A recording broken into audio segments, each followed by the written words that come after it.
यार कासिम, तुम्हें एक बड़ी स्पेशल चीज खिलाता हूँ। नहीं यार, मैं बाहर से खाना नहीं खाता, आजकल जिम जा रहा हूँ। ओए जिम के दौरान ही तो वो खाई जाती है, बहुत स्पेशल चीज है। 13 दिरहम है।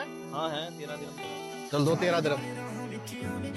ये ले 13 दिन। चल आप, बहुत स्पेशल चीज है तुम्हें खिलाता हूँ।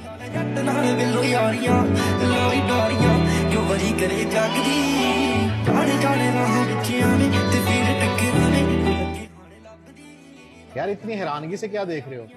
यार मैंने आपको कहा भी था कि मैं ऑयली चीजें नहीं खाता। ओ भाई मेरे, ये स्टीम चरगा है, स्टीम में पका हुआ है, जीरो ऑयल, बेफिक्र होके खाओ आराम से। ये पूरा प्रोटीन है, प्रोटीन। अच्छा।